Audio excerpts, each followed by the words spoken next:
Hi, welcome to the demonstration. Let's begin by finding a reference image. I'll do that by going to sketchfab.com, which is a great website for finding 3D models.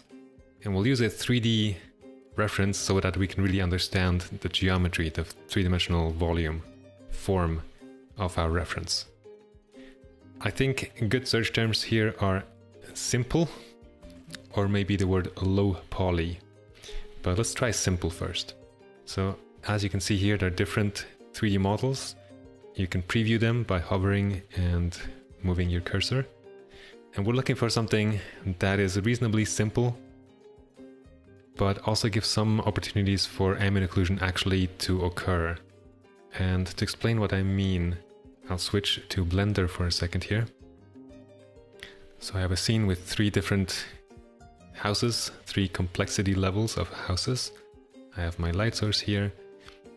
The last house is empty, the middle house has the windows kind of carved out, and the first house is just the house shape.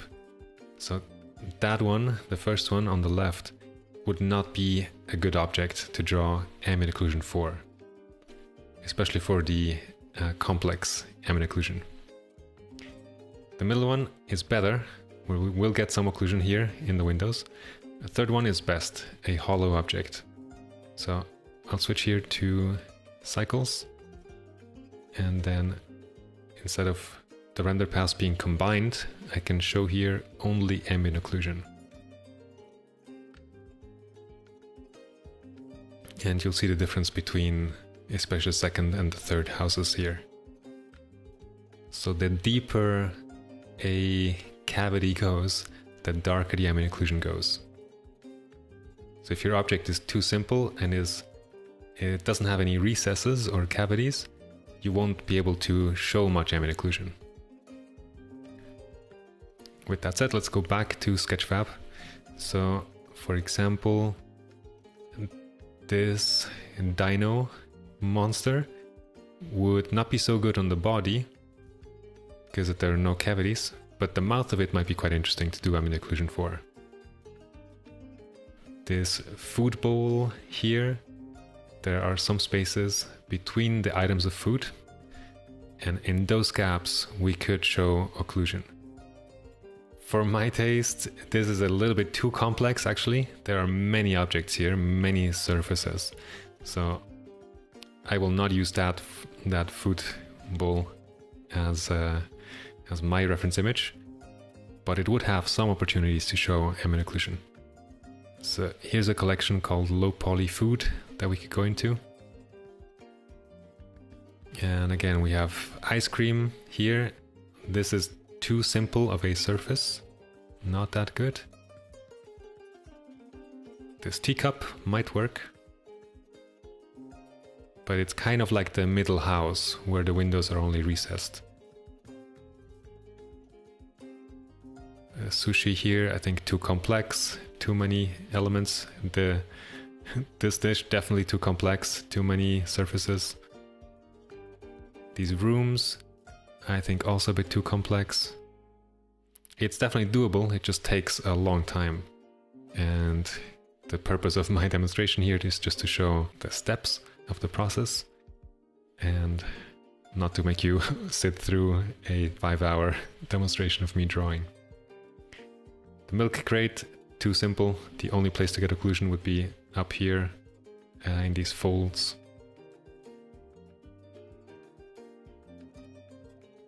Fondue, nice.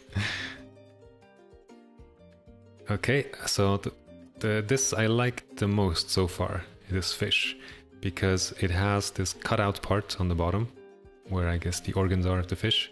That's kind of like the door of our building here, really being an opening and going in deep. So we would get quite a bit of occlusion down there.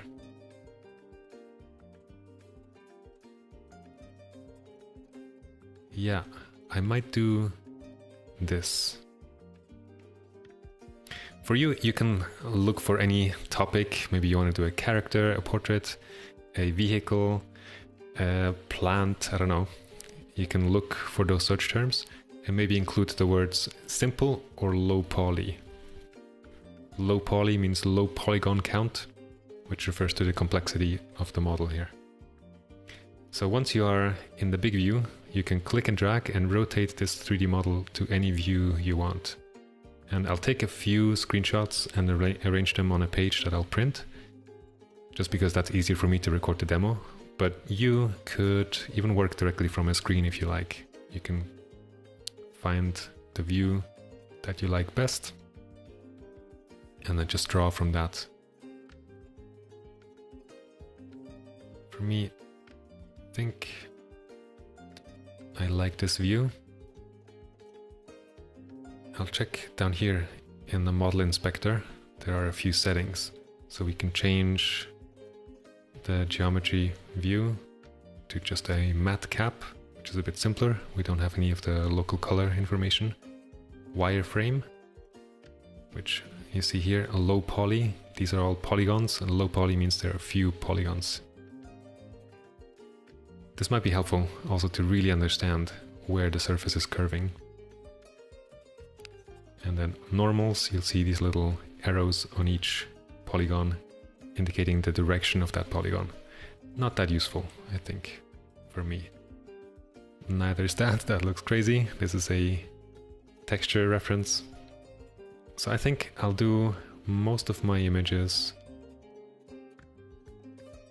with the final render and then a few with the wireframe. I'm on a Mac. If you're following this process to create a page to print and you're on Windows, it will be slightly different, but I'm sure you can figure out how to create screenshots. For me, it's holding down Shift, Command, Alt, and then 4. For me, it's holding down Shift, Command, Control, and then pressing 4, which gives me this crosshair cursor. Screenshot. Then I will switch to Photoshop. Make a new document actually here. Go to International Paper. A4 is what my printer prints in, so that is good. And then Command V to paste my screenshots. Now let's do that with the wireframe as well.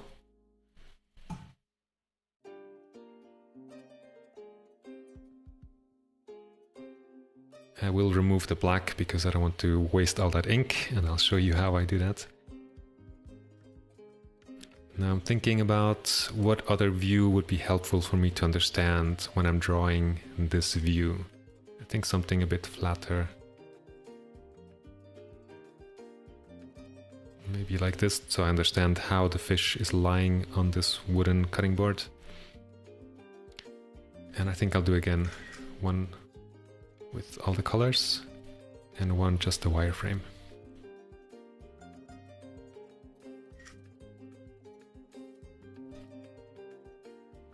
Let's see, layout wise, I think I have space for one more row, so I'll do that. I'll find a third view. Top down could be nice, or a profile. I guess I will be seeing more of this view, so yeah, let's do a profile like this.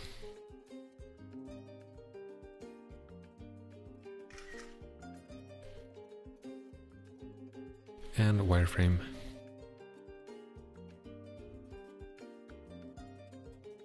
Okay, so the profile is taking up a bit more space horizontally, but we'll go around that by scaling down these two images.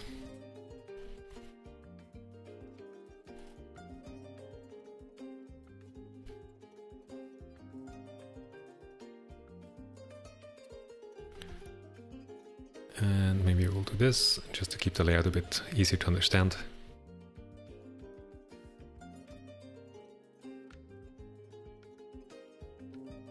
I will invert the background color so it's all black now. So when I select the black, it will be one step instead of 6. Meaning I can do all of the black at once and not work with each individual image.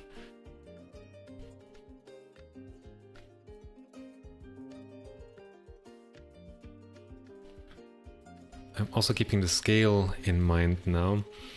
I'll print this on an A4. So my drawing will be... I'm imagining how big my drawing is going to be if I draw side size from this reference image. I like my drawings on the right of my reference as well, but I think, yeah, I am going to switch them so that the color version is on the right, closer to my actual drawing.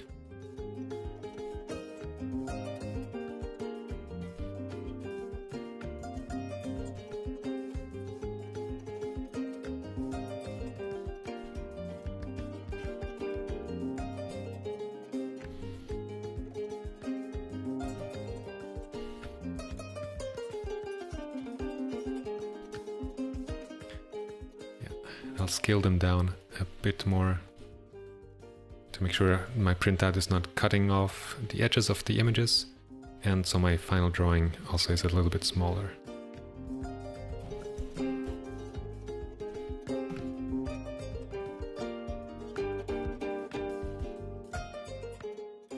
Okay, I think I'm pretty happy with that as I lay out. I am collapsing all layers to one by pressing Command E. And then removing the black here. There are several ways of doing that. I think I'm going to go to select color range and click the black. I can play here with the fuzziness of how much values close to black I want to include, which will be very, very low.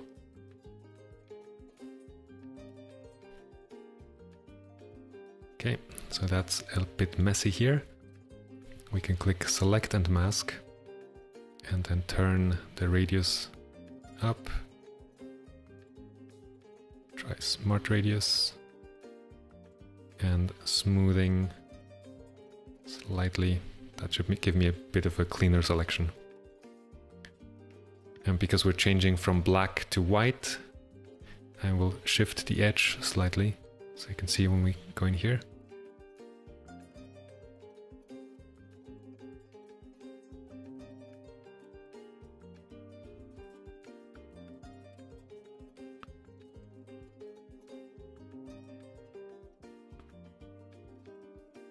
Right, I think we need to add a bit of feather for the edge shift to be actually taking effect.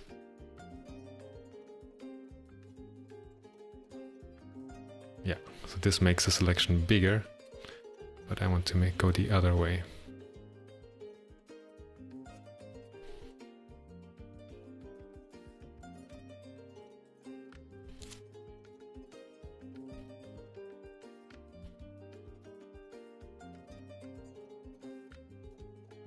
Let's try that.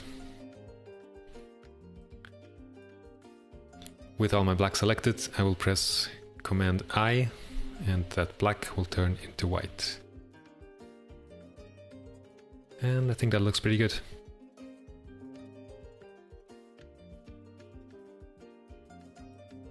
So now let us print this page. Command P, or go to File, Print should be somewhere here. I'm always using this shortcut. Right here at the bottom. Okay, that looks good. Let's print.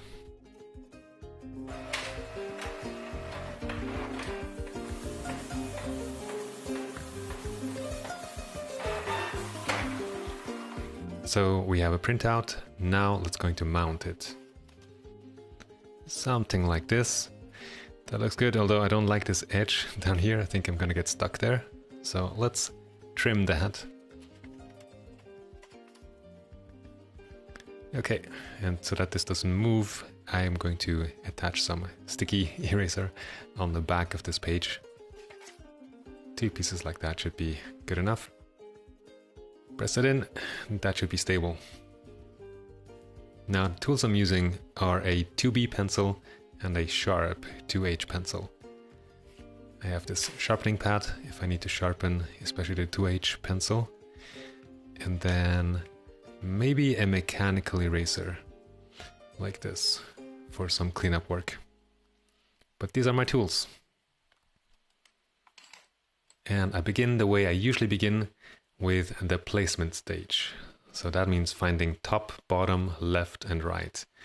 My drawing here is side size, meaning the same size as my reference image. And I'm finding those extremes and placing them. At this stage, I'm also positioning the drawing on the page. So if I want to, I can still move it around very easily, just erasing and redrawing 4 lines.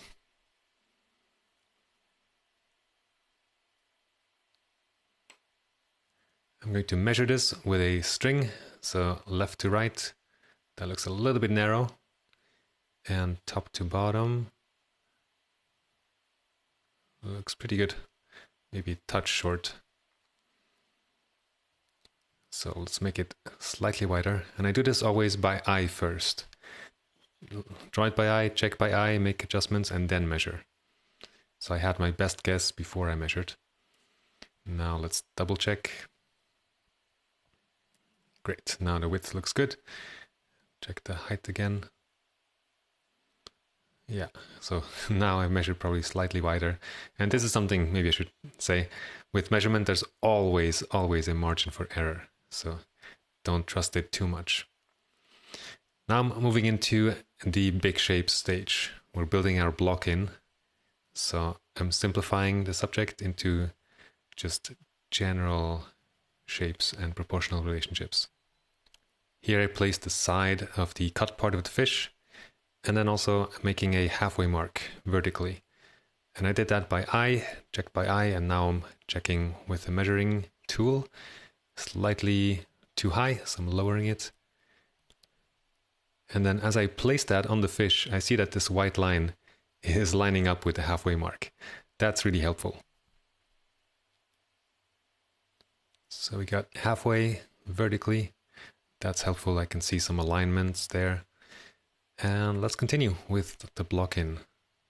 So from big shapes, I'm gradually breaking it down, introducing shorter lines and therefore smaller shapes, and constantly checking proportions, if there's enough space for all the pieces, the elements of my subject.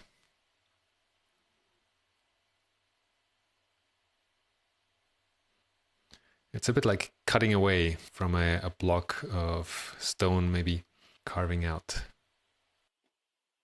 Here I'm doing a horizontal alignment check. If my line is perfectly horizontal, then points on my drawing should be lining up with points on the reference image.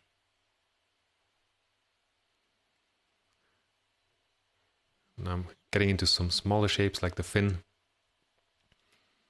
and the separation between the top and the side of the base. So it's still block in, but now we have moved on from the big shapes to medium shapes. There are no tiny details yet.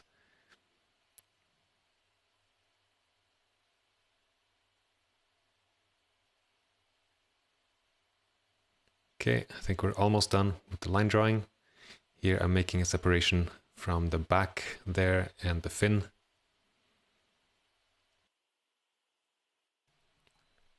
I'm working with a 2B pencil still. The lines are fairly thick, and I'm trying my best to keep the drawing clean and easy to understand. In order to start the ambient occlusion pass, I'm going to make a little sketch to conceptually analyze and understand what is happening with the occlusion. So we have a flat disc as the base, and then a tapered cylinder for the body of the fish. And the occlusion is going to be strongest where the body and the base are touching each other. And then there's a gradient getting less and less intense, the occlusion shadow getting less and less intense with increasing distance. So both on the body and on the base, there will be a gradient. Then there's also this opening on the front of the fish, and there will be some occlusion in there, since it is a cavity. And let's go a bit darker, because they are touching, those two surfaces are touching, so we can go almost black at that touching point. And the fin is going to be in there, and I think that's going to be a little bit lighter because it's poking out toward us. So let's start shading. I'll begin at the darkest point and then create the gradient moving from dark to light with increasing distance. And as I do this, I treat every surface individually. So the side of the fish, the front of the fish, the top of the base, the side of the base. I find it really helpful to go one by one. So here again, I did 2 passes, first a little bit lighter, and now I'm going really to full darkness, as dark as I will be in the final drawing. Because I'm quite confident that those values there, or those surfaces, that area, will get heavy ambient occlusion. So I'm really pushing for it. And this way I also know how to relate all the other tones I'm putting in.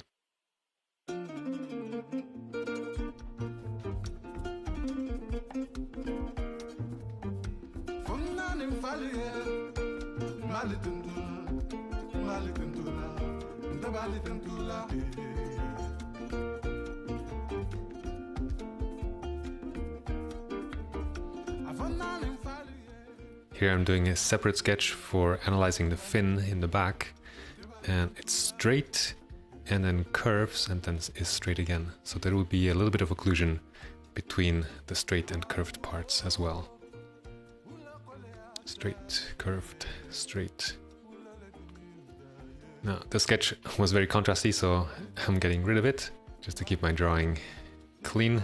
And actually, when I'm looking at my paper, at my page, I can mostly see my main drawing and not be so distracted by a high contrast sketch. Adding occlusion to the base now, and again thinking in gradients. It is most intense, most dark, where floor and fish are closest to each other.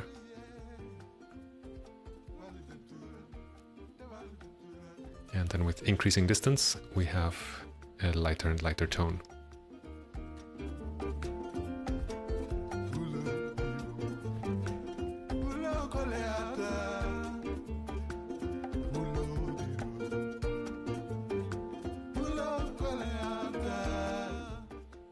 Now at the top, it's similar to the small back fin. The top of the fish body is rounding, and there's the plane of the fin next to it. So there will be some occlusion on the fin and some occlusion on the top, where the back is rounding towards the fin.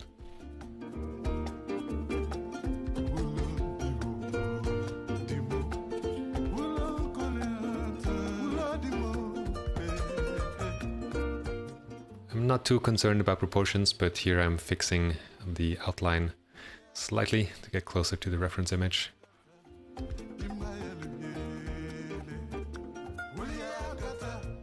And I'm redrawing some of the more messy parts now with a 2H pencil, so I'm getting a very sharp, clean line. Especially on the contour, that makes a big difference for the overall look of my drawing. It starts feeling a bit more refined.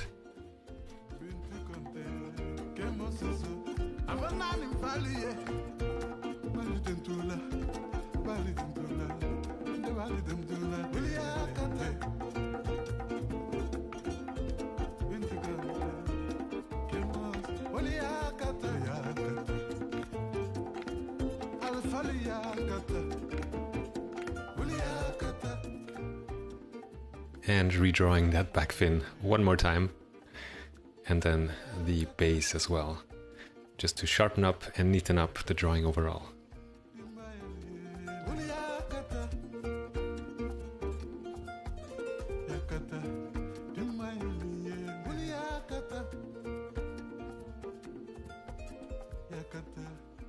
Here I'm also adding a little bit of occlusion on the side wall of the base. And now, final dot picking, final cleanup, island hunting, evening out the tone as much as I can in the last, let's say, about 10-20 minutes of my process.